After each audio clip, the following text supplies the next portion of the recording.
Greetings YouTube, Fuzzfinger here, and in today's Diablo 3 video we're going to be running a Greater Rift 75 with our Necromancer using the Inarius Set. If you enjoyed the episode, please don't forget to hit the like button and be subscribed to my YouTube channel.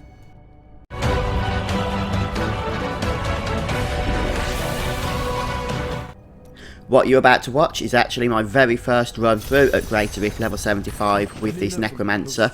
My highest run before this point was a Greater Rift 65. But hey, I handled that with pretty much ease, so I thought we'd bump up a few extra levels. And I have to say, I'm really impressed with this Inarius Set. I have not played this class for very long at all. I've probably been level 70 now, as in just my standard level, not the Greater Rift level. For about an hour and a half, maybe 2 hours.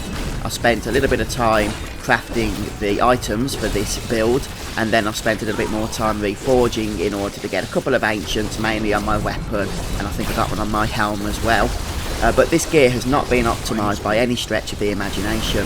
I have very little to no cooldown reduction, and my other stats are, some of them are just completely wasted stats, but because I had such bad rolls on my items, I had no choice but to keep bad stats. And even with unoptimised gear, this build can handle high Greater Rifts. So I do believe when your gear is fully optimised, and you've had some practice with this class, obviously since I've only just dinged and the Necromancer has just been released, my playstyle has to be refined as well as my gear. I reckon when that takes place, you'll be pushing very, very high Greater Rifts with this particular build. I haven't yet tried other Necromancer sets or builds, although I have done some research and have been told that the Inarius Set is almost certainly the most powerful build for the Necromancer, so I wouldn't expect any of the other builds to be as fun, well maybe not, I won't say as fun, but as damaging or as quick as this build at clearing those higher Greater Rifts. That said, I'm certainly going to try them out, so let me know in the comment section if there's any particular Necromancer build you want me to try next, and I'm sure we can give that a go. In terms of the actual gameplay of this build, your main damage is going to be the Grim Scythe ability, which I have hotkeyed to my left mouse button. That's a melee range attack, and since that is going to be your main damage, this is obviously going to have to be quite a tanky build, meaning there's going to be a lot of damage reduction that's involved in order for your character to stay alive during these higher Greater Rift pushes, especially as you start getting into the 80s and beyond. And even at Greater Rift 75, you don't want to take anything for granted. The damage can come in very fast when you're least expecting it. But if you want to learn about the skills and the actual items that I'm using, obviously the Inarius Set is included in that, then do check out my previous video on this build where I go through all of that and explain it to you. But anyway, the general playstyle is you're going to attack with your Grim Scythe, and not only is that going to do damage, but it's also going to keep curses up on the enemies, so debuffing them with various, debuffs quite frankly. And you're also going to want to keep Decrepify, which is my number one hotkey in this case, up on groups at all times. The reason being, you have, I think it's either 30% or 50%, but I think it's 30%. More damage reduction every time Decrepify is active on at least one enemy. It has no cooldown, so there's really no excuse to not be keeping that up 100% of the time. I think I do actually experience one death on this pack here because I don't get out of the ice fast enough. I try and play it a little bit dangerously, and that ends up going against me because these lightning bolts, when they're all focused from 4 enemies at once onto you, they hurt. And as you can see here, yeah, no chance. So do be careful of avoiding damage and don't get frozen, and make sure you keep all your damage reduction up at all times. That was just careless on my part, but obviously I did learn my lesson there, that even at Greater Rift 75 you do not want to be taking things for granted here. But other than that, you have the movement buff, which is Blood Rush. Not a movement buff, sorry, a movement ability, which lets you just kind of teleport around a few yards, so that's helpful for getting out of sticky situations, such as when there's AoE all over the floor, and when you're just trying to move around the level in between packs. And it's also good to use the Blood Rush to teleport into a group of enemies in order to hit your Bone Armour ability to get as many stacks of that as possible. One thing I will say about this build is because it is designed for pushing those higher greater rifts, it's not a great build for speed farming.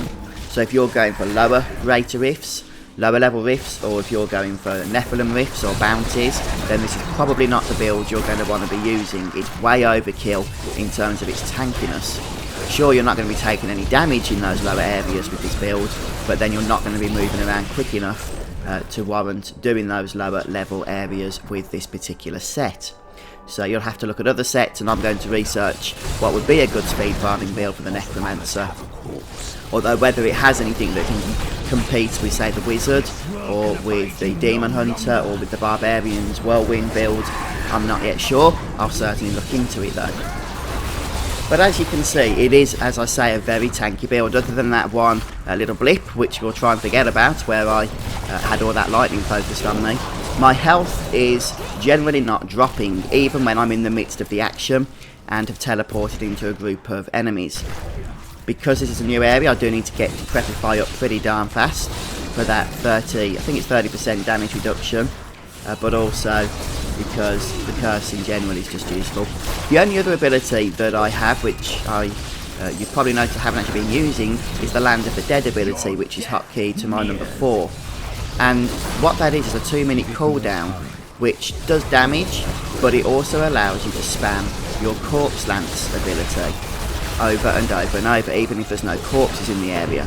So the main reason we use Land of the Dead is for the Rift Guardian themselves, because yes, Grim Scythe is going to do a lot of damage, and you're going to want to use that to get curses on the Rift Guardian, but that Corpse Lance ability, when it's spammable, because you have that cooldown on from Land of the Dead, it's just going to do massive damage. And when we get to the Rift Guardian here, you're going to see that in a moment's time, just how that works.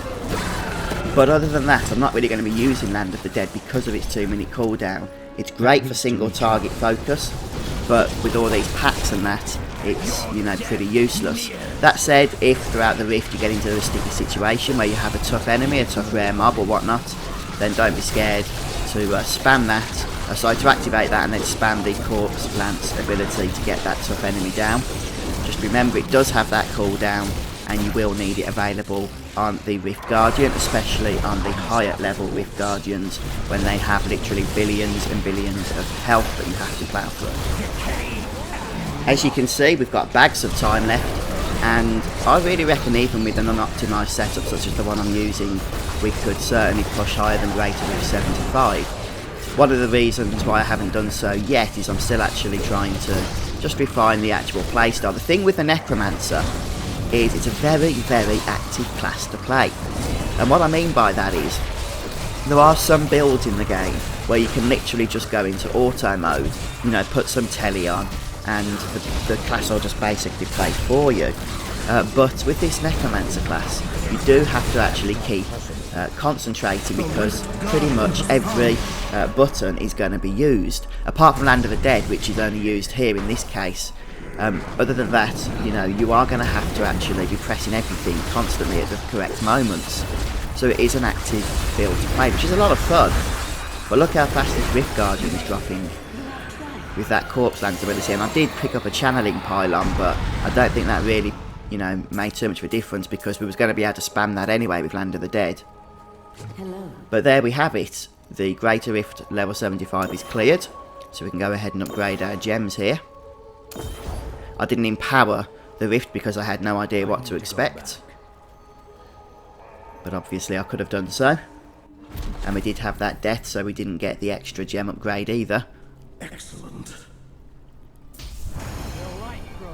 But it looks like I'll be able to use this class to hopefully boost up my Paragon levels to over 1000, which, you know, is something I've been working towards for a while, although I haven't played Diablo 3 for a good time up until this point. So anyway, folks, I think we're going to finish things off here for today, and I'm going to say goodbye to you. I hope you've enjoyed this episode, and let me know if you're playing the Necromancer class as well. It is part of the Necromancer pack, which you do have to purchase. It's a DLC class, but in my opinion it's a lot of fun, and I'm going to look forward to playing this in the next season, which is starting next month. Obviously I won't be able to gear up as quickly then, because I won't have all the ready-made crafting materials, which is what I've used on this occasion.